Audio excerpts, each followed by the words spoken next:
Desejo cumprimentar a todos com a paz do Senhor. Meus irmãos, vamos estar de pé, vamos fazer a leitura da palavra do Senhor. Vamos abrir as nossas Bíblias no Evangelho que escreveu São João, capítulo 14. Glória a Deus, uma passagem bastante conhecida, mas nessa passagem nós temos uma promessa muito gloriosa da parte do Senhor Jesus para a sua igreja, não é? Glória a Deus. O Evangelho do discípulo amado João, glória a Deus.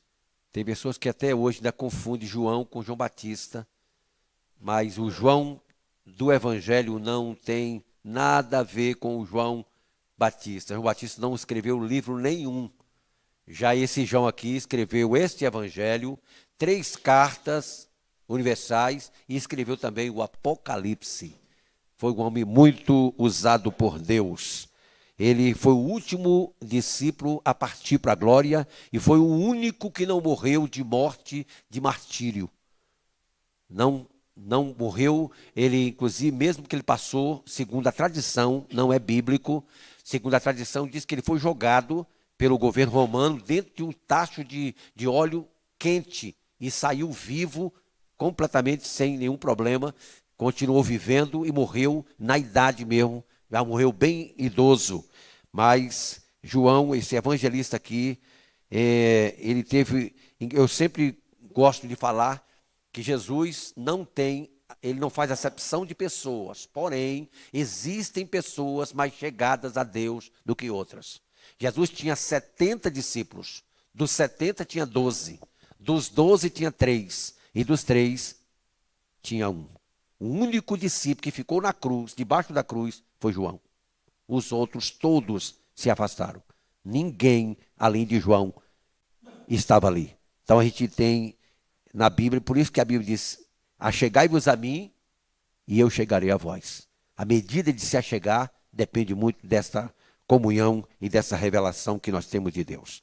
Capítulo 14, versículos de 1 a 3, diz assim: não se turbe desta vosso comunhão. Glória a Deus. Não se turbe o vosso coração. Crede em Deus, crede também, quem está lendo comigo? Quem crede também em mim. Olha aí como Jesus está colocando aqui ele como também um ponto de referência para crer como sendo Deus. Na casa de meu pai, há 144 mil lugares. Está escrito isso aí? Ah, não, aqui não é testemunho de Jeová que está falando, não. Aqui é João, o evangelista, né? O que João escreveu? Na casa de meu pai há muitas moradas. Cabe todo mundo lá. Se não fosse assim, eu vos teria dito. Aí Jesus declara, vou preparar-vos lugar. Aí hoje eu estava fazendo uma reforma na nossa garagem lá, e não tem carro não, só tem a garagem, mas achei o carro chega depois. E de forma que eu estava fazendo lá, Cláudia trabalha com ornamentação, e eu estava fazendo uma reforma, aí eu fiquei vendo tanta coisa que eu guardo. Falei, meu Deus, mas Jesus é sábio. Me lembrando desse versículo aqui, como Jesus é sábio. Jesus disse, não, vocês não vão levar nada não, deixa que eu preparo lá em cima. Porque vocês imaginem se nós fôssemos levar nossas bagagens, o céu ia deixar de ser céu. Viu, irmão Jeremias? Se nós levássemos nossa bagagem lá para cima, o céu não ia ser céu. Então Jesus, não, deixa que eu preparo lá, vou levar vocês, e nem vou levar vocês com essa roupa, com essas coisas aqui não. Vou transformar vocês e vou levar para mim. Amém, queridos? Aleluia. Glória a Deus. Vou preparar-vos lugar. Esse é o 2º versículo. 3º versículo. E se eu for, em outra tradução diz, e quando eu for, e vos preparar lugar, virei outra vez, e vos levarei para mim mesmo, para que onde eu estiver, estejais vós também.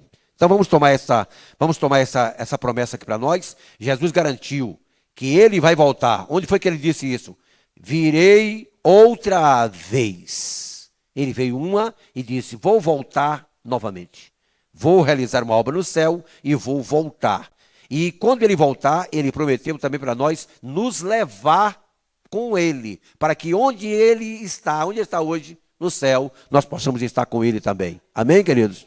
Então, esta palavra, vamos agradecer a Deus em nome de Jesus. Senhor, nosso Deus e Pai, no precioso nome de Jesus, nós queremos te agradecer, Senhor, te louvar e bendizer o teu nome, meu Deus, porque nesta hora a tua palavra é posta, meu Deus, como fundamento desse trabalho nesta noite, de maneira que nós nos lembramos que o Senhor disse que o Senhor vela pela tua palavra para cumprir. A tua palavra jamais mentirá, a tua palavra jamais deixará de se cumprir, porque o Senhor disse, aleluia, aleluia, aleluia, que na verdade a tua palavra é viva, a tua palavra é eficaz, a tua palavra não volta vazia, mas ela cumpre o propósito para o qual o Senhor enviou. Para a glória do teu santo nome, Senhor, nós agradecemos ao Senhor por cada vida que nessa noite está aqui, velando na tua presença, que está aqui, Senhor, para receber da parte do Senhor essa palavra que o Senhor preparou para nós. No nome de Jesus oramos, no nome de Jesus pela fé, agradecemos.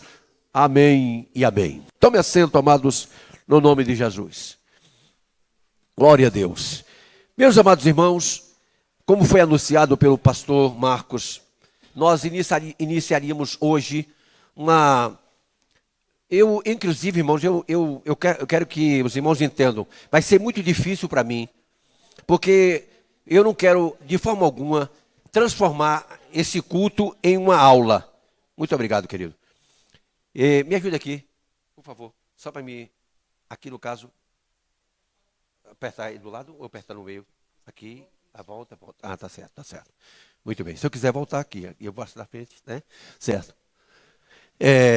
Irmãos amados, eu não quero transformar esse culto numa aula. Inclusive, quando eu dou aula de teologia, eu sempre peço aos irmãos que minha aula seja um culto. Eu gosto de culto. Amém, querido? Porque, irmãos amados, eu disse isso lá no curso teológico, lá na FATECBA, que geralmente, irmãos amados, a gente geralmente num culto, aí um irmão fala, Jesus é bom, outro, aleluia, glória a Deus. Basta falar que Jesus é bom, e alguém já acha motivo para dar um glória a Deus, um aleluia, e até, tem hora que até fala em língua estranha. Lá no curso teológico, tem hora que a gente só falta esmiuçar a Bíblia, e ninguém fala um amém. Eu disse, opa, vamos parar com esse negócio? Não. Vamos transformar o nosso... Aqui é culto, aqui vamos adorar a Deus. Quando a coisa realmente a gente fala algo que encheu o coração, abra a boca e dê glória. E aí um diretor nosso, que eu não vou mencionar o nome, não foi Janderson, mas um diretor lá falou que não queria que o culto, que a aula virasse culto. Eu disse, então eu vou continuar errando, mas eu não quero aula, eu quero o culto. Amém, queridos? É verdade, queridos, que Jesus ensinou. Aí, se ele ensinou, é aula. Mas eu quero que os irmãos entendam que onde Jesus ensinou, teve glorificação, manifestação de poder. Onde foi que Jesus fez alguma coisa que não teve manifestação de poder e glória? Então, por isso, eu quero que os irmãos vejam esse culto. Inclusive, eu estudei, eu meditei, eu procurei fazer o possível para que esse culto possa ser mais acessível possível. Porque o assunto que eu vou trazer aqui hoje, irmão, é chamado de mistério. A maioria dos irmãos tem dificuldade, a maioria dos irmãos. E, inclusive, hoje nós vamos dar um início, na próxima semana, permitindo o Senhor, nós estaremos dando um intervalo, de um período de 10 minutos para perguntas e respostas. Se você que deseja saber alguma coisa sobre esse assunto que nós vamos tratar aqui, doutrina das últimas coisas, das coisas que vão acontecer. Então, se você, na verdade, deseja saber alguma coisa, ou então você já ouviu e não entendeu, você ouviu alguma coisa, acha difícil entender determinadas coisas, então eu quero, em nome de Jesus, que você traga a sua pergunta. Não quero que os irmãos façam a pergunta assim na hora do culto, porque até para a transmissão vai ficar um pouco difícil, não é verdade, irmão? Fica difícil, então nós vamos fazer o possível para que os irmãos nos tragam as perguntas por escrito, ou então você converse com o dirigente, para o dirigente fazer a pergunta, e na próxima semana, aí a gente responde no período do perguntas e respostas. Mas hoje nós estaremos trazendo esse assunto para os irmãos aqui, que é um assunto muito importante. Muito importante. Inclusive, irmãos, eu tenho até que dizer para vocês que esse assunto não começa onde eu vou começar hoje. para quem fala sobre escatologia, a gente tem que começar com as 70 semanas de Daniel, porque é a chave para toda a revelação dos acontecimentos futuros. Quem não entende as 70 semanas de Daniel, dificilmente vai compreender realmente a escatologia. Porque tanto Daniel como Apocalipse, eles juntos ajudam muito a gente a conhecer. Tem pessoas que acham que esse livro é um mistério que ninguém vai conseguir desvendar. Parece que a gente as coisas vão acontecer e a gente não vai entender nunca. Não, pelo amor de Deus. Meus queridos irmãos, a Bíblia chega a dizer que esse livro foi escrito para nós. Está escrito literalmente. Revelação de Jesus Cristo. Como é que uma revelação é uma coisa que fica assim oculta? Então não é revelação. Para ser revelação tem que ser uma coisa que se entende, que se compreende. Então nós não podemos fazer esse livro assim tão misterioso, porque foi escrito para a nossa revelação, para nosso conhecimento melhor, para nosso conhecimento. Então vamos entender que o Espírito Santo está aqui para fazer a gente compreender. O mundo não pode compreender, mas a igreja pode. Amém, querido? Você tem o Espírito Santo e a Bíblia diz, quem tem a unção do Santo sabe tudo. Que o Espírito Santo nos dá a condição da gente entender. Então, agora, compreender com a mente não vai não. A mente não vai compreender nunca os mistérios de Deus, porque a mente é limitada. Mas o Espírito Santo nos dá a condição da gente entender. Como disse os irmãos, esse é o assunto, escatologia, doutrina das últimas coisas. Queria muito que os irmãos entendessem que na Bíblia nós temos a história, que foi de coisas passadas, a Bíblia fala do presente e fala do futuro. Aí, por que na verdade a Bíblia fala do futuro? Porque senão o nosso Deus não seria o Deus que nós servimos. Porque um Deus que só sabe do passado, a gente fala assim, a gente também sabe. Se um Deus que só sabe do presente, a gente muitas vezes está vivendo essa realidade. E o que a gente muitas vezes mais... O que é mais difícil para a gente é o que está à frente. Essa semana mesmo eu encontrei um rapaz, o pai me apresentou um filho, disse, olha, meu filho está está estudando para direito e tal, já está quase concluindo, e queria que o senhor desse uma palavra para ele. Aí eu disse para ele, a primeira coisa que eu disse a ele foi, quantos anos você ainda vai viver? Quantos anos ainda você vai viver? Ele ficou assim, como é que ele ia responder? Eu falei, não precisa responder porque você não tem condição. Então, pense nisso. Por não saber quantos anos ainda tem de vida, você precisa realmente buscar a Deus para que Ele lhe dê sabedoria, lhe dê entendimento, para que você saiba realmente o que na verdade vai acontecer, para que o tempo que você viver nesse mundo, possa vivê-lo com sabedoria. Irmãos amados, olha, o passado, o presente depende do passado, dependeu do passado. Porque você só é hoje alguma coisa, porque você no passado fez alguma coisa para ser o que você é hoje. E o futuro depende do presente. Se você não fizer alguma coisa hoje, o seu futuro pode estar comprometido. Mas tem pessoas que hoje estão garantindo o seu futuro. A Bíblia fala que o crente está garantindo o seu futuro, porque só tu tens palavra de vida eterna. Então, crente não vai morrer, crente vai viver eternamente com Deus. Então, para se assegurar com essa verdade, precisa, então, estar atento ao que nós vamos ensinar. Isso aqui, irmãos amados, é porque alguém pode se interessar em estudar escatologia, então eu preciso falar sobre isso aqui. O estudo sobre os acontecimentos das últimas coisas. Isso é escatologia. Também chamado escatologia, escatos últimos logos tratado. Isso é só a explicação. E é uma das grandes doutrinas bíblicas. Um assunto riquíssimo. Do Gênesis ao Apocalipse a gente tem coisas sobre esse assunto de escatologia. Em Gênesis, sim. Eu pergunto, quando você, lá no Jardim do Éden, tinha duas árvores, quem lembra delas? Uma era a ciência do bem e a outra, a árvore da... Aí eu pergunto, essa árvore da vida aparece lá em Apocalipse, sim ou não?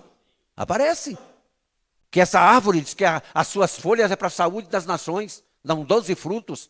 Aí, se alguém não entendeu, lá em Gênesis, dificilmente vai compreender, porque ela aparece lá em Apocalipse. Então, toda a Bíblia, ela trata desse assunto. Em Gênesis fala da volta de Jesus. Da volta de Jesus, do encontro da igreja com Jesus. Em Gênesis? Sim, pastor. Sim, irmãos. A Bíblia fala. Sim, a Bíblia realmente revela. E a gente vai trazer para os irmãos isso. Glória a Deus. Vamos ver uma outra coisa também aqui. Aí eu peguei esse texto aqui só para afirmar o que eu já chamei a atenção. E quando eu for, e Jesus já foi, e vos preparar lugar, e Jesus já, com certeza, já preparou o lugar para nós, aí ele diz, virei outra vez. Deixa eu deixar bem claro para os irmãos aqui. Queridos, quantas vezes Jesus ainda virá nesse mundo? Quantas vezes? Porque ele já veio uma, e quantas vezes ainda virá nesse mundo? Duas. Duas. Porém, na verdade, se você dissesse três, não estaria errado. Não estaria errado. Por quê? Porque a segunda volta agora se desdobra em duas voltas.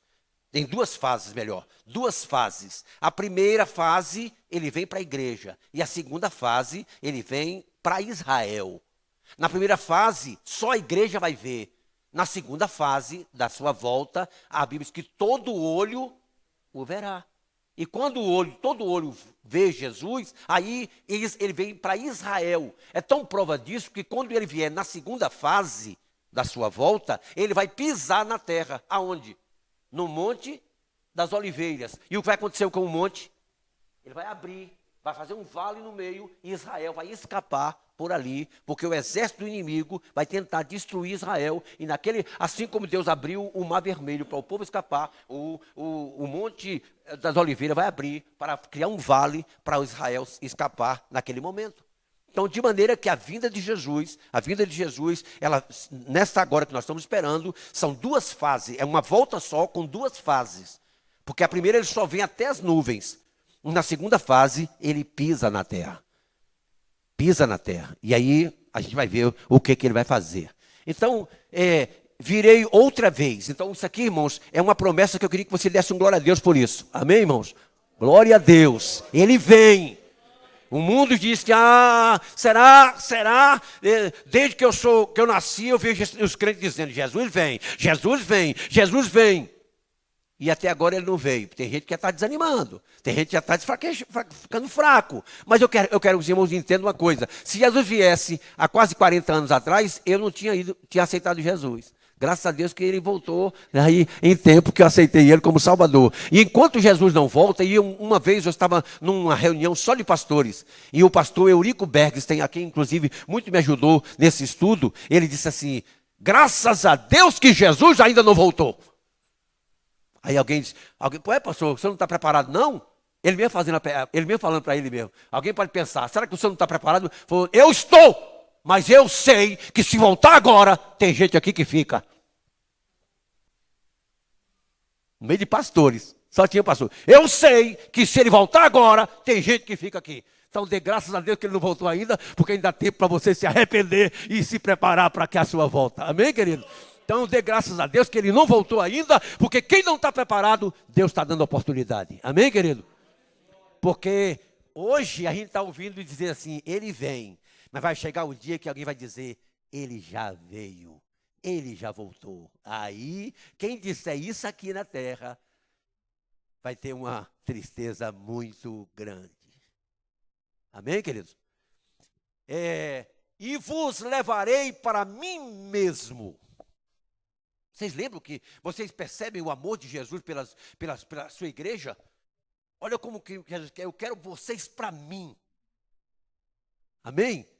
Quem se agrada disso? Em nome de Jesus. Aleluia. Que coisa maravilhosa. Eu amo essa frase porque veja como Jesus nos ama, irmão. Jesus não conquistou a gente na cruz para a gente ficar lá, como acontece hoje, essa separação, que é, Senhor, e a gente parece que ele está tão distante de nós. Não, vai chegar o dia que nós vamos vê-lo face a face. Um dia nós vamos ver o nosso amado. Aleluia. Louvado seja Deus. E vamos ficar melhor do que João. Porque João, quando viu, caiu por terra. Nós vamos ficar de pé, adorando a ele, na beleza da sua santidade.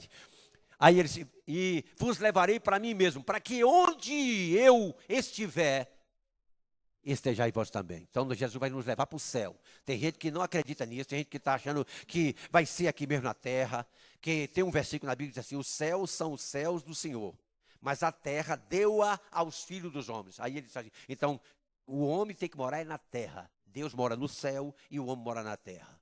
Mas quem entende dessa maneira esse versículo, então não conhece a revelação de Deus. E olha aí, vai chegar o dia que céu e terra vai ser uma mesma grei. É até um hino que nós cantamos na nossa harpa. Então, e nós não vamos morar nessa terra, não. Essa terra aqui está reservada para o quê? Para o fogo. Porque nós vamos morar num novo céu e uma nova terra. E aí tem um bocado de coisa, o mar não existe. Que mar é esse? É o mar físico? É o mar que simboliza as nações? Como é que vai ser? Então, tudo isso. Onde habita a justiça. Nesse mundo ainda há injustiça, mas lá só haverá justiça. Então, vamos agora para uma outra expressão. E o arrebatamento da igreja. Eu falei, pastor Marcos, que eu não começaria, porque geralmente quando se fala desse assunto, tem que se começar com as 70 semanas de Daniel, que é uma chave bíblica para toda a escatologia, né? Uma chave mesmo de entendimento. Porém, e a gente geralmente não fala da volta de Jesus sem falar dos sinais que antecedem a volta de Jesus. Mas eu vou começar diretamente, muito obrigado, querido. Nós vamos começar diretamente com o arrebatamento da igreja, porque eu penso que essa é a maior expectativa da igreja para o momento. Nós vamos tratar em alguns assuntos que alguém vai perguntar, pastor, e agora? O que está acontecendo? Nós vamos chegar um momento que alguém vai dizer assim, pastor, dizem que a igreja vai ser arrebatada antes da tribulação.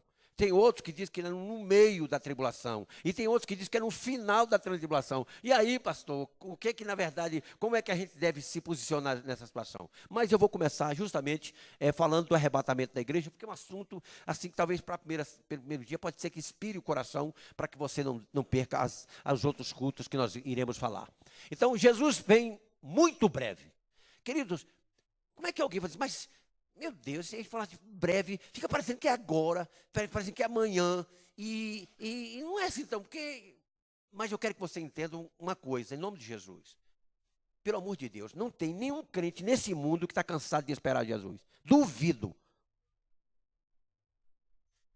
Tem algum crente que já tem 100 anos esperando Cristo voltar? Não tem. Que Jesus nem deixa, leva logo. Pastor Otávio tinha 103 anos, mas de crente só tinha 50. Então não estava ainda, tinha muita coisa para esperar. Então, Deus nunca deixou ninguém demasiadamente cansado de esperar a sua volta. Não. E o pastor Otávio dizia uma coisa que me encheu a vida. Ele dizia assim, eu estou mais alegre hoje do que o dia que aceitei a fé, porque hoje eu estou mais perto dele. Está chegando o dia, está chegando a hora. E também eu quero que vocês entendam que a Bíblia diz que o nosso Deus, para ele, 1000 anos é como um dia. E um dia com 1000 anos.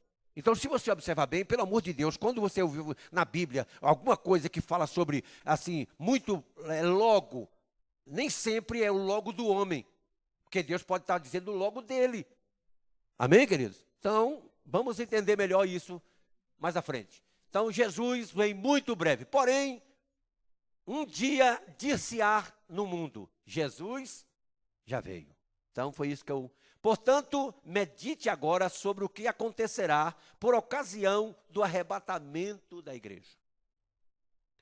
Irmãos amados, eu vou dizer a vocês, nós vamos passar o resto do tempo que a igreja estiver aqui e não vamos esgotar as informações que a gente tem sobre o arrebatamento da igreja. Tem gente que nem sabe onde procurar. E eu fico pensando, meu Deus, a gente não sabe como não achar, porque ele está tão claro e vocês vão ver como é verdade isso. A vida de Jesus em duas fases distintas. Por que são distintas? Porque uma é bem diferente da outra. Bem diferente. Uma é de uma forma e de outra de outra. É uma volta só, mas com duas fases bem distintas, bem diferentes uma da outra.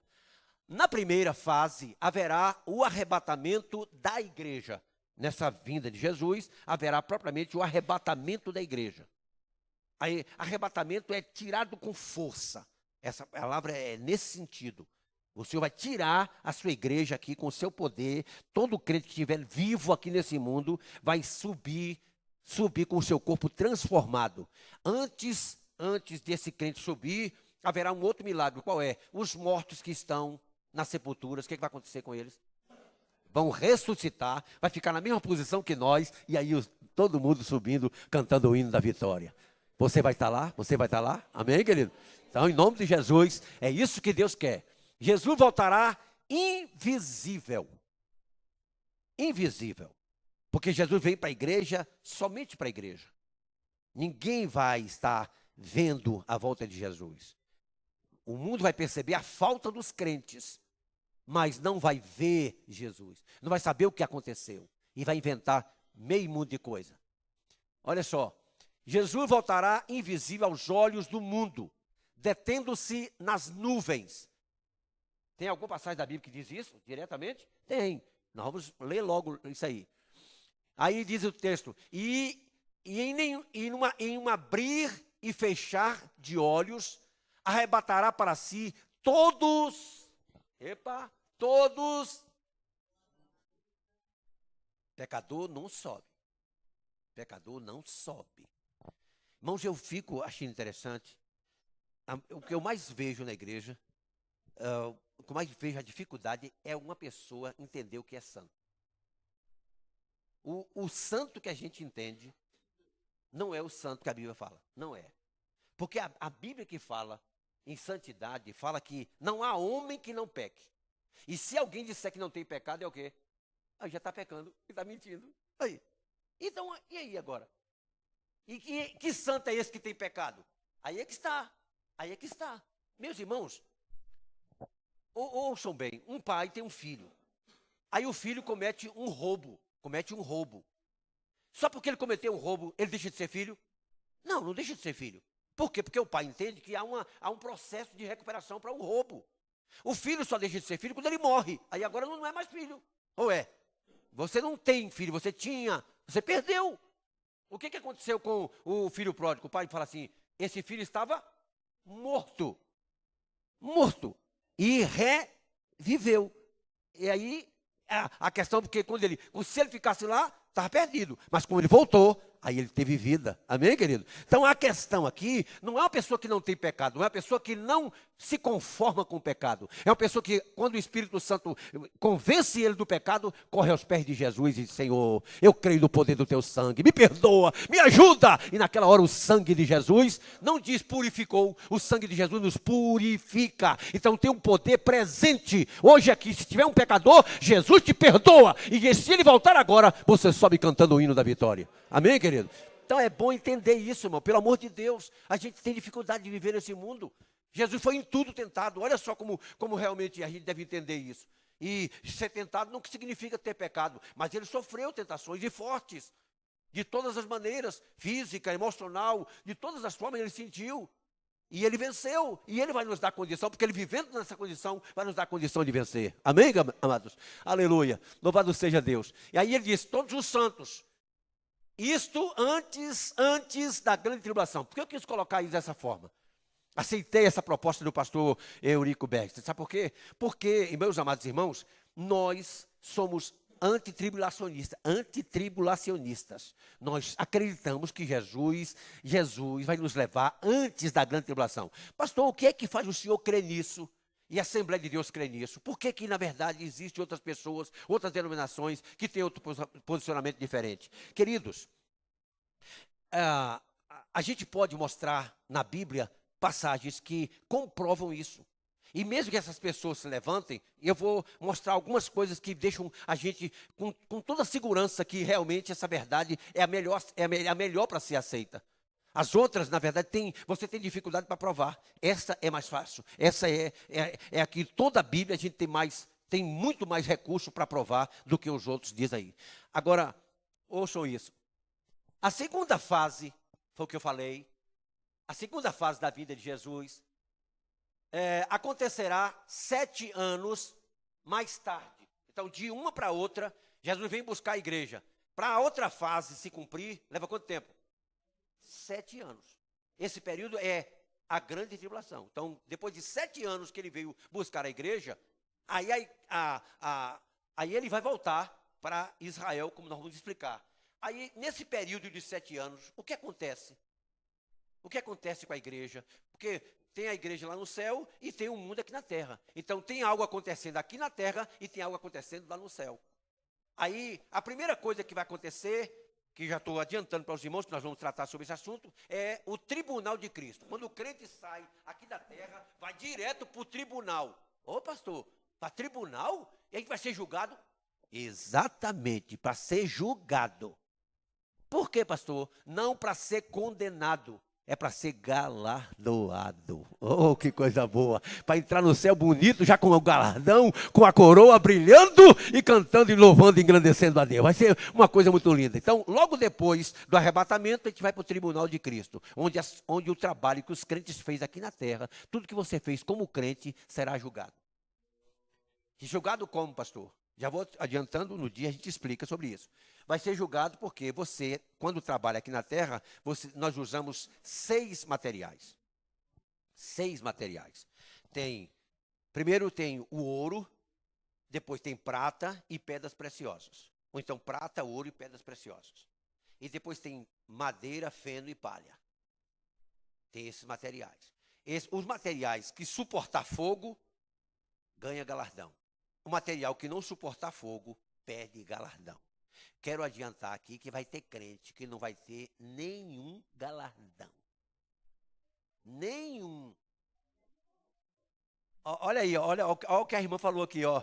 Mas vai estar. Aí tem gente assim, mas pelo menos está lá no céu, tá bom demais. Só que a Bíblia diz que, embora aqui no céu não tem tristeza, vai ter detrimento. Que é isso, pastor? Aquele sentimento, eu poderia ter feito e não fiz. Isto vai ter. Porque o crente tem a oportunidade de fazer, não tem, pastor Marco? E não faz. E não faz. Eu ainda vou ser um crente. Eu ainda vou ser bênção. Eu agora não estou podendo não, mas eu vou ser. Para esses crentes, ele fala assim, meus pêsames. Como é que um crente fala uma coisa dessa? Porque para o pecador ele fala, aceite Jesus hoje, porque amanhã pode ser muito tarde. Agora para ele tem tempo. Para ele vai ser bênção no dia que ele quiser ser bênção. Não. Em nome de Jesus, você precisa ser bênção hoje. Porque Jesus não vem buscar quem vai ser. Jesus vai buscar quem é bênção. Quem está na bênção. É isso que ele vem buscar. Ele vem buscar um povo seu, especial, zeloso e de boas obras. Do contrário, nem adianta que lá no céu não tem lugar para essa pessoa. Amém, querido? Então, veja que tem que ter qualidade. Não é só fazer, é ter qualidade o que você faz. Eu vou lá hoje na igreja, porque se eu não for, o pastor Marcos fica ligando lá para casa. Olha, uma pessoa deve estar aqui só para dar satisfação para o pastor Marcos. E Jesus falou, mas meu Deus, né? ou pelo menos, mas crente, como é que você fala uma coisa dessa? Eu fiz tanto por você, você podia estar lá para me adorar, e você está lá só por causa de Marcos. Faz isso não. Você está aqui por causa de Jesus ou por causa de Marcos? Jesus, né? Amém. Deus te abençoe, irmão. É por causa de Jesus. E Marcos não fica chateado por isso, não fica? Não, antes, pelo contrário, né, Marcos? Você fica chateado com quem fica aqui só interessado no Senhor, não é? Verdade? A gente fica feliz por o pastor estar aqui. Mas a gente sabe que o maior compromisso nosso é com quem? É com Jesus. Amém? Não. Aí, ó. Isso. Ó. É verdade, a falta do pastor deve ser sentida, mas se o pastor não puder estar, a gente entende. Amém, querido? Muito bem, então, já está, e aí o que eu estou lendo? Acontecerá 7 anos mais tarde, já no fim da grande tribulação, desta vez ele voltará em grande poder e glória. Alguém que não entendeu Jesus, parece que Jesus fraco, que até hoje, você já viu que o povo já gosta de cruz. Oh meu Deus, quando eu vejo, tem crente que está botando cruz agora, irmão. Tem cruz agora, tem gente botando no anel, no tornozelo e tal. Eu fico pensando, meu Deus, é cruz de ouro, é cruz não sei o que lá. Meu Deus, crente nunca devia ter nada com cruz. Nada com cruz, pelo amor de Deus. É símbolo do evangelho. Quem falou?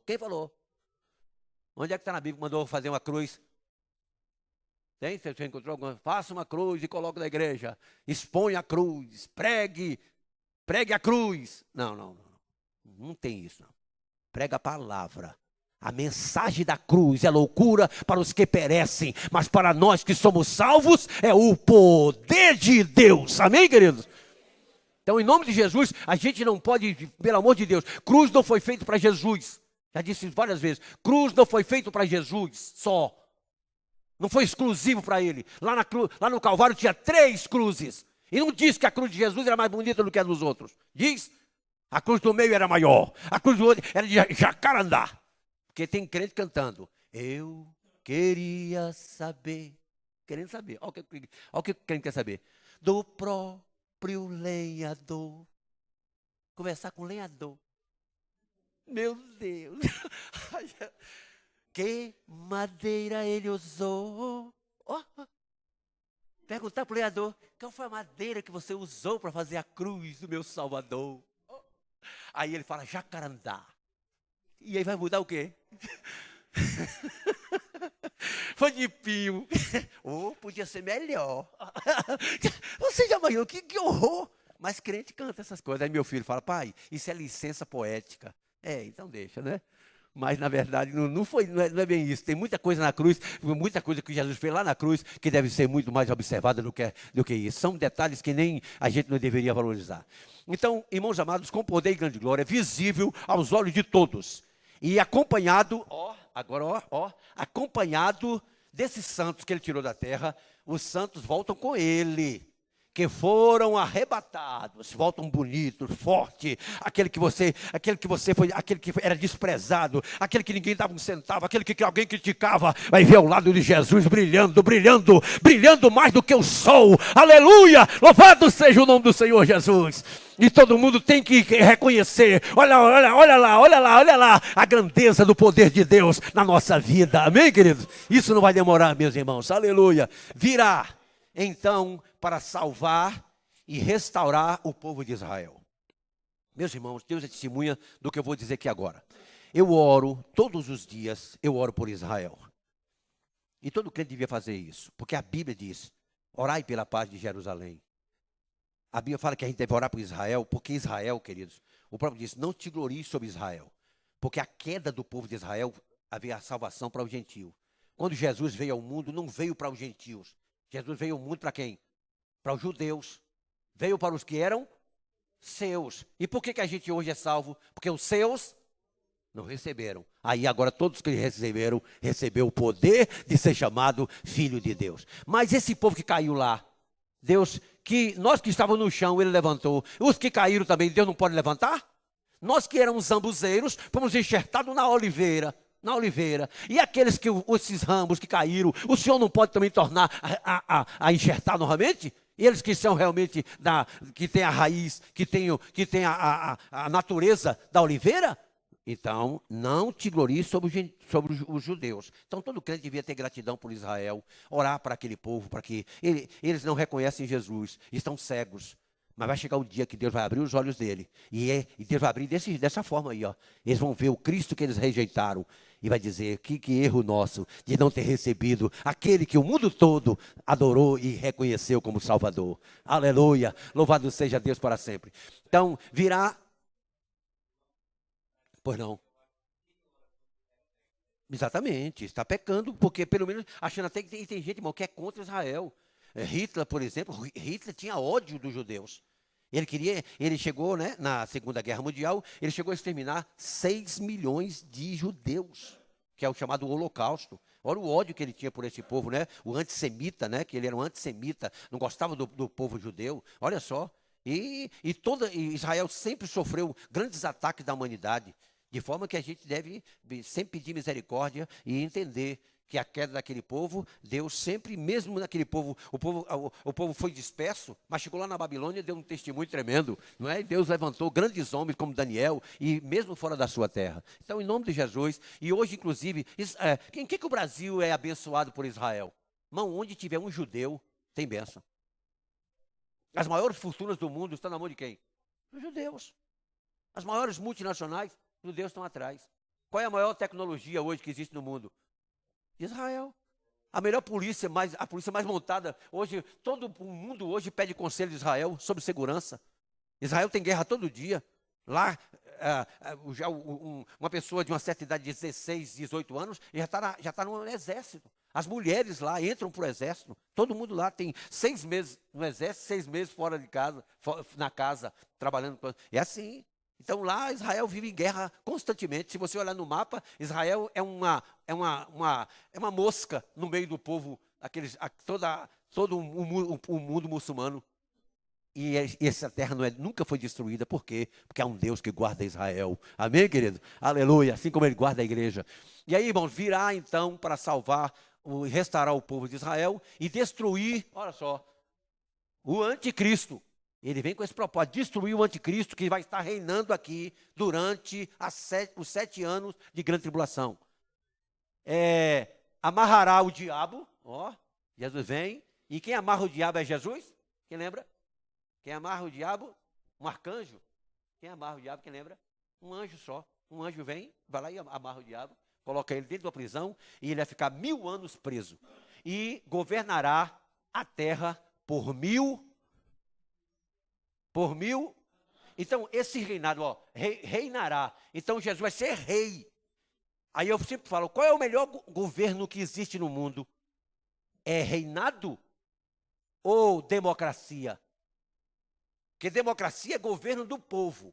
Aí eu pergunto a vocês, quando foi que o povo governou? Quando foi que o povo governou? Nunca. Porque povo, irmãos amados, é corpo. E todo corpo tem que ter o quê? Uma cabeça. Então vão ver que sempre os melhores governos foram reinados. A Inglaterra até hoje não quis sair do seu regime de governo. Gosta de ter uma rainha, gosta de ter um reinado, de ter um rei, uma rainha, de ter um representante. Eles amam isso e são modelo para o mundo. E não perdem para nenhuma democracia em nenhum lugar do mundo.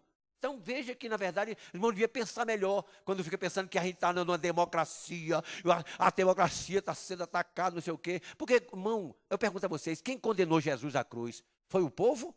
Foi o povo?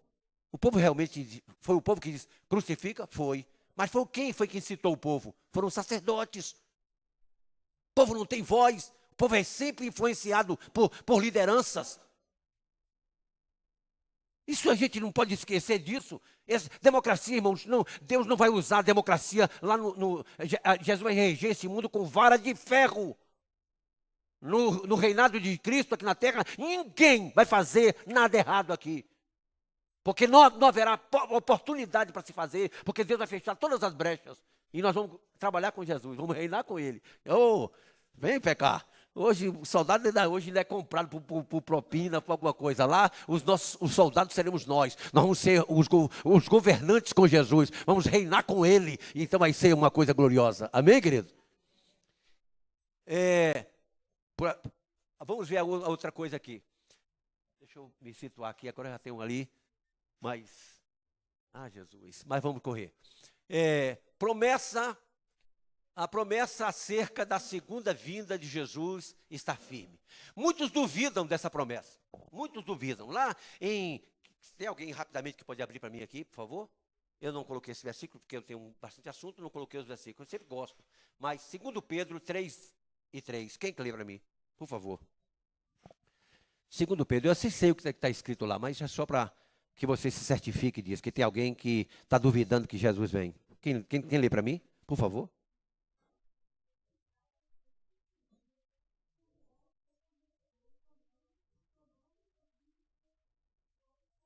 Está vendo aí? E lê mais um pouquinho.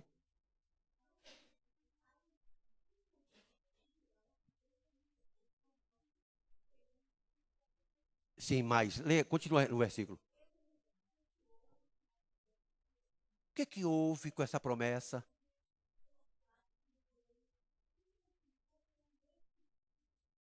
Crente morre e o crente fica vivo dizendo, ele vem, ele vem, ele vem. Alguém está duvidando disso. Mas a promessa da volta de Jesus está firme, sim ou não, irmão? Está firme, foi ele prometeu. Então, imaginando que Jesus demorou muito para voltar. Não. Se os irmãos observarem bem, não tem nem 3 dias que ele prometeu isso. Não é verdade? Nós estamos vivendo em que ano?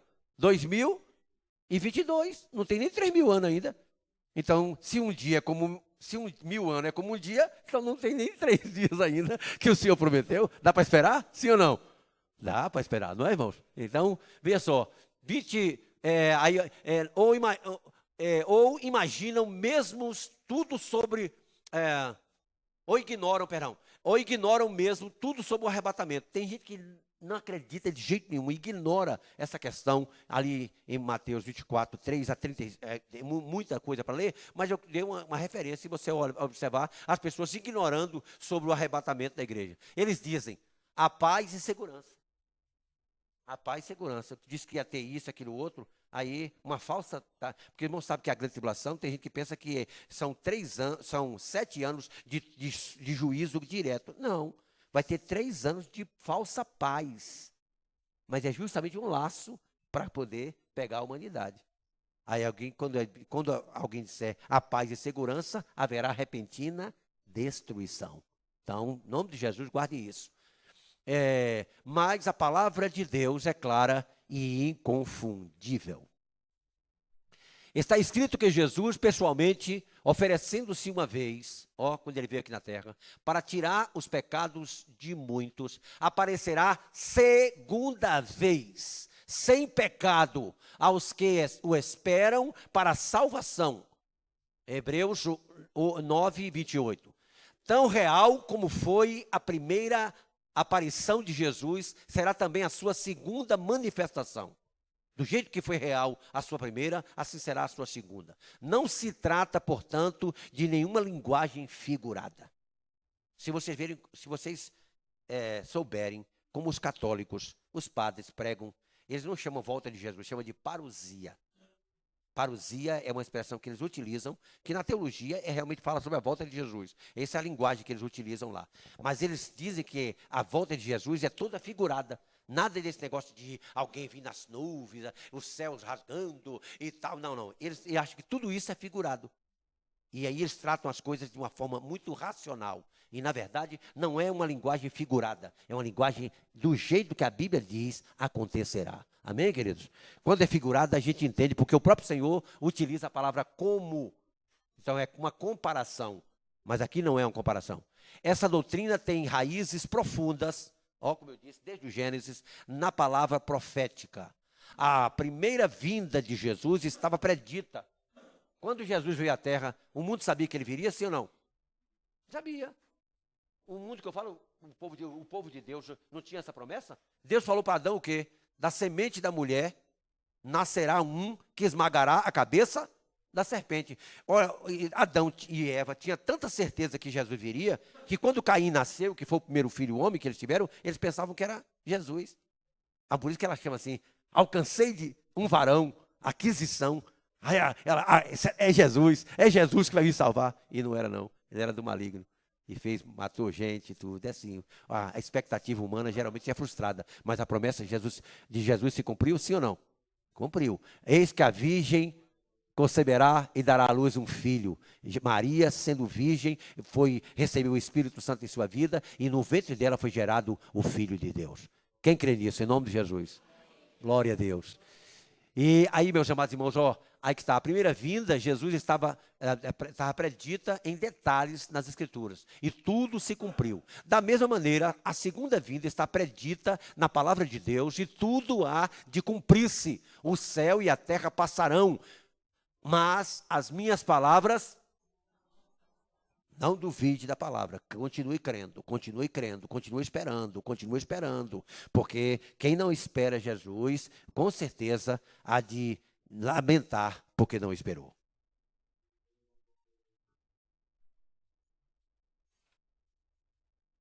Olha aqui, Jesus testificou sobre o seu retorno, o próprio Senhor Jesus falando.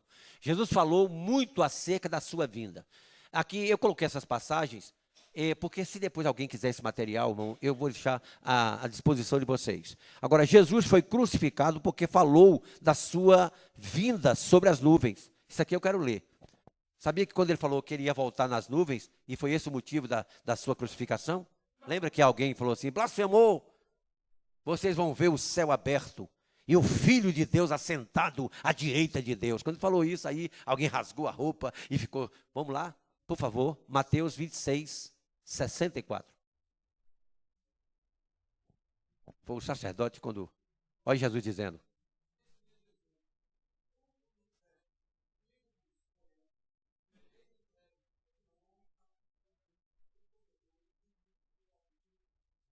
Então, o próprio Senhor Jesus falou claramente: vocês não acreditando em mim, não? Que eu sou realmente o Filho de Deus? Pois vocês vão ver. Vão ver o Filho de Deus assentado à destra, vindo com poder e grande glória. Amém, queridos? Aleluia. Louvado seja o nome do Senhor Jesus. Agora, irmãos amados, dia e hora, ninguém conhece. Tem gente que diz que nem Jesus sabe a hora da volta de Jesus. Não, porque a Bíblia fala, pastor, nem o Filho, mas somente o Pai. Meus irmãos, como é que Jesus não sabe a volta dele? Quando Jesus falou isso, ele estava onde? Estava aqui.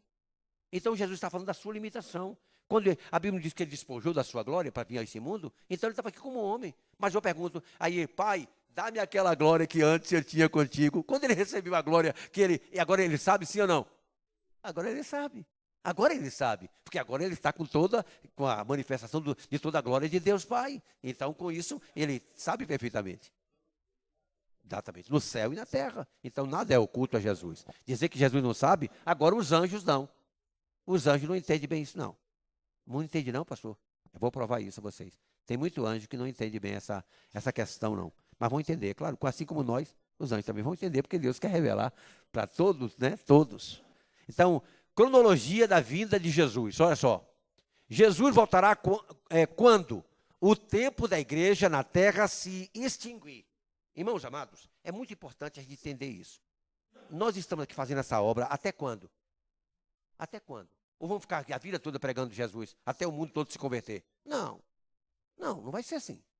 A Bíblia diz que a porta vai fechar, sim ou não? A porta vai fechar um dia. A porta da graça vai fechar. Então é bom que o homem, antes dessa porta fechar, entre por ela e permaneça lá dentro, como fez Noé. Noé entrou dentro da arca e ficou lá dentro, sim ou não? Ele saiu, não, eu vou lá. Que a porta ficou aberta 7 dias antes de, quando Noé entrou, ainda ficou 7 dias aberta. E ele não deu nenhuma pulo lá fora, não. Ficou lá dentro porque confiou, vai vir a chuva. E a chuva veio. E quem fechou a porta foi quem? Foi Noé? Não, quem fechou a porta foi o próprio Deus. E a porta que ele abre, ninguém fecha. E a porta que ele fecha, então, na arca, só entrou quem? Noé, a esposa, 3 filhas, e 3 filhos e 3 noras. Só 8 pessoas. Por que só 8? Por que só 8? Porque só 8 entraram. No tempo que Deus deu. Depois, não teve choro. Abre, Noé! Abre, Noé! No dia da volta de Jesus, alguém vai dizer o quê? Abre, Senhor, a porta. Ele vai abrir? Não. Não vos conheço. Então, vocês já estão lembrando de alguma coisa aqui, não estão? Então, Jesus voltará quando o tempo da igreja na terra se extinguir. Jesus voltará quando chegar a plenitude do gentio. Esse versículo aqui que fala justamente porque, assim como para Israel tem um tempo para Deus cumprir. Por exemplo, Deus prometeu levar o povo de Israel para a terra prometida, sim ou não? Levou quanto tempo, quem lembra? 40 anos. Mas eu pergunto a vocês, devia ser 40 anos? Não, devia ser muito menos do que isso. Mas o povo de Israel, devido à sua dureza de coração, devido à sua falta de fé, e dos que saíram do Egito, quantos chegaram? Dos que saíram, quantos entraram mesmo? 2. Nem Moisés entrou na terra prometida. Não é que ele não foi salvo. Isso aí é uma figura de que, na verdade, se não perseverar até o fim, tem que perseverar até o fim. Nem Moisés, quando pecou, não teve direito de entrar. Viu, mas não entrou. Isso é um alerta. Ali é uma figura para que, na verdade, a gente continue firme. Porque vai chegar o dia e a hora, e esse Deus é justo. Amém, querido? Mas Deus, eu fiz tanta coisa. Pois é, devia ter feito até o final. Cronologia da vida de Jesus. Jesus voltará quando houver, aí olha como eu tenho que voltar para as 60 semanas de Daniel, a 70 semanas de Daniel, houver a 69ª, 69 semana, segundo foi revelado a Daniel.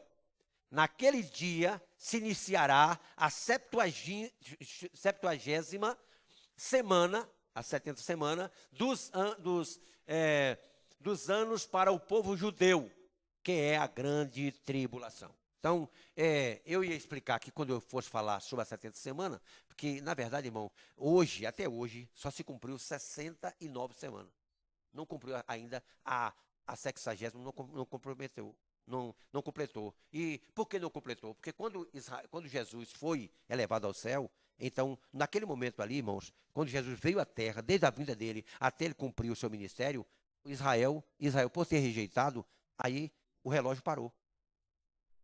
Aí Deus está trabalhando agora com a igreja. Quando a igreja for arrebatada, o relógio volta a contar novamente.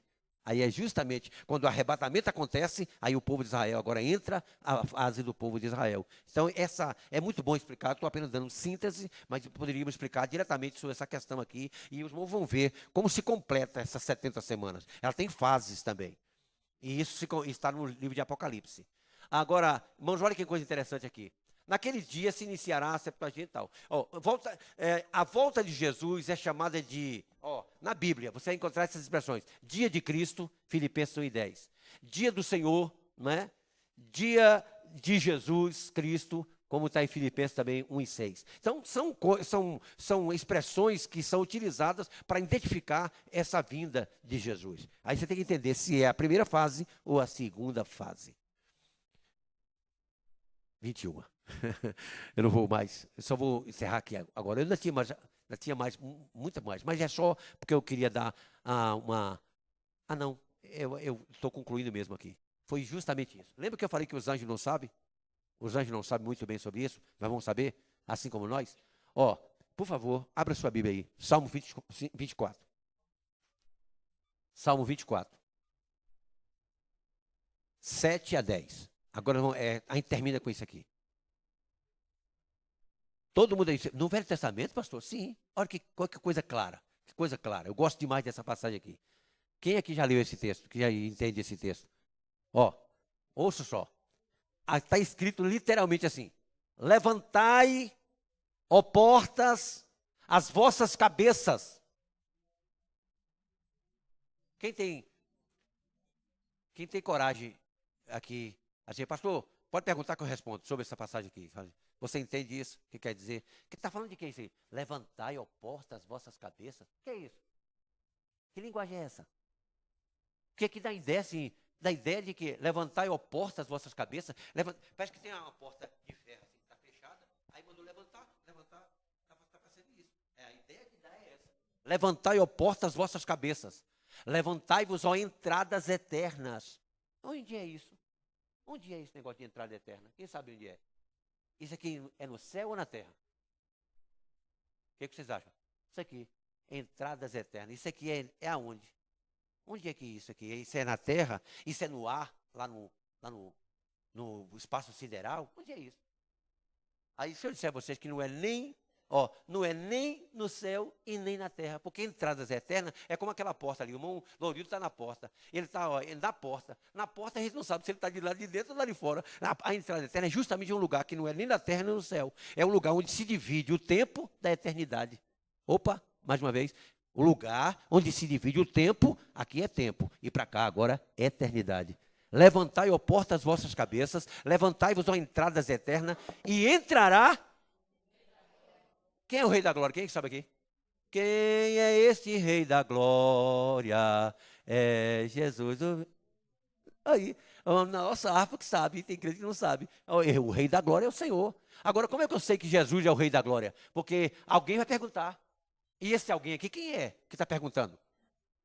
Tem gente que faz uma confusão com isso aqui. Quem é que está perguntando? Quem é este Rei da Glória? Que tem gente que não está sabendo quem é. Quem é esse Rei da Glória? Quem é este Rei da Glória? Então, no céu só entra com credencial. O pastor está inventando coisa. Não estou, não. Sim, pois não?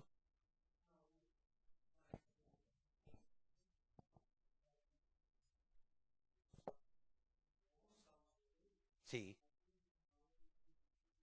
Selar, selar. Selar é uma expressão, um termo musical que significa pausa. É porque quando alguém falava, tinha que parar ali. Você medita no que está falando, ou então você faz uma parada brusca para não continuar. É uma pausa. Por isso que tem Bíblia que nem está mais usando ela, que é apenas uma questão musical. Porque ali é um livro de música, não é? Então ali é uma pausa musical. Pode ter certeza que a expressão... E, por exemplo, geralmente, porque quando a gente estuda na teologia sobre os livros, por exemplo, os livros poéticos, que faz parte dos Salmos, então ali, a maioria dos livros são acrósticos. Acrósticos são aquelas letras que a gente aparece em algumas Bíblias, Aleph, Bet, não sei o que e tal. Hoje nem se utiliza mais, porque apenas era porque eram acrósticos. É a forma como alguns... É uma literatura antiga, que hoje não se utiliza mais. Então, na verdade, é uma pausa. Tá certo? Agora, em nome de Jesus, irmãos, preste atenção. Levantai, ó porta, as vossas cabeças, levantai-vos, ó entradas eternas, e entrará o Rei da Glória. Deixa eu só explicar rapidamente aqui o que é isso aqui, porque já estou tomando o tempo do pastor Marcos. Por favor, entenda bem. Eu disse que isso aqui não é nem na terra nem no céu. É onde é? É no lugar onde se divide o tempo da eternidade. Então, Jesus, quando morreu, quem lembra o que aconteceu com ele? Quando ele morreu, ele foi sepultado. E ao terceiro dia, e quando chegou no Monte das Oliveiras, ele estava conversando com os discípulos, depois começou a dizer que ele foi assunto ao céu. E os discípulos ficaram como? Olhando. Aí, de repente, uma nuvem o encobriu. Agora eu pergunto a você, quando ele subiu batendo asa? Está dizendo que ele bateu asa? Não, não foi. Quem foi que levou Jesus? Quem foi que Jesus naquela hora? O Espírito? Porque quem trouxe para botar no ventre de Maria foi quem? O Espírito Santo. E quem vai levar Jesus para o Rei da Glória, para o céu? O Espírito Santo. E aí o Espírito Santo é o acompanhante que vai responder essa pergunta. E quem é que faz essa pergunta? São os anjos, que são guardiões da eternidade. Eu pergunto a vocês, o Jardim do Éden, quando o homem pecou, quem lembra o que aconteceu? Antes não aparecia proteção. No dia que o homem pecou, o que aconteceu? Foram colocados querubins em torno do, não é? Serafins ou querubins? Quem lembra? Me ajude. Querubins, né? Querubins, que ficaram em redor com espadas inflamada. Para quê? Para que ninguém tivesse acesso ao paraíso mais. Aí veja que o céu aqui está falando que o céu tem proteção. Aí os anjos que guardam as entradas eternas ali estão lá, ali com as portas fechadas. Jesus chega na porta do céu, o Espírito Santo: levantai, ó portas, as vossas cabeças, levantai-vos, ó entradas eternas, e entrará o Rei da Glória. Aí os anjos: para entrar aqui tem que ter credencial. Aí o Espírito Santo: pois o Rei da Glória tem credencial. E qual é a credencial dele? Aí, ó. Quem é esse Rei da Glória? Aí o Espírito Santo diz: o Senhor forte. Jesus é fraco ou forte? Forte. Então ele pode ser o Rei da Glória. Poderoso. O que Jesus disse? É-me dado todo no céu, porque ele venceu e herda todas as coisas. Sim ou não? Aí ele diz: o Senhor poderoso na guerra. Aí Jesus veio fazer guerra? Não vim trazer espada, não vim trazer paz à terra, vim trazer espada, vim trazer guerra. Tudo que Jesus fez na terra teve guerra, sim ou não? Até hoje. A igreja está na guerra ou não está? Está nas trevas, porque nós estamos lutando no mundo do pecado. Como é que não é guerra? Então o Senhor, o Senhor poderoso na guerra. Foi poderoso ou não foi? Perdeu alguma batalha? Não, por isso que ele é rei, ele é rei, ele é rei. Ele pode entrar no céu, ele pode entrar, ele tem condição de entrar. Por isso que a Bíblia diz que bem-aventurados os que lavaram as suas vestiduras no sangue do Cordeiro, porque terão o direito de entrar na cidade santa pelas portas. Você vai ter o direito de entrar, não como entra o zelador, você vai entrar como dono do palácio, dono do edifício. Amém, querido? Aleluia. Agora, irmãos amados, aí você já entendeu. Agora eu pergunto a vocês, para que vai repetir? Para que vai repetir isso aqui de novo se a gente já sabe tudo? Quando a gente repete o hino da harpa, por exemplo, foi na cruz, a gente canta o coro todas as vezes que a gente volta para... A gente já sabe o coro. Mas aqui não é um coro, porque aqui muda a expressão. Então, se muda, não está falando do mesmo evento, já está falando de outro. Porque Jesus não vai vir outra vez. Jesus veio a primeira vez e voltou para o céu. Quando ele voltar, ele vai ficar aqui na terra? Não vai, ele vai voltar de novo para o céu. Então, aqui vai falar da segunda volta. Olha só. Levantai, ó porta, as vossas cabeças. De novo, o céu continua lá fechado. E aí ele pede a entrada. Aí ele disse: levantai-vos, ó entradas eternas, e entrará o Rei da Glória. Aí, mais uma vez, os anjos estão perguntando: quem é esse Rei da Glória? Que negócio é esse? Já entrou um aqui e vai entrar de novo? Que negócio é esse? Ele falou: ele saiu e vai voltar de novo. E quem é esse Rei da Glória? Aí mudou, ó. O Senhor, quem está lendo aqui agora? Aqui não fala o Senhor forte, aqui não fala o Senhor poderoso na guerra, aqui fala o Senhor dos. Por que o Senhor dos exércitos? Porque ele não vai voltar sozinho, vai voltar vai levando o exército dele aqui na terra, eu e você, cantando o hino da vitória. Deixa a gente entrar, abre a porta que nós vamos entrar com ele, aleluia, vai ser uma celebração sem igual, amém, querido? Então aí, ó, o Senhor, ele é o rei, pode vir, pastor, ele é o rei da glória.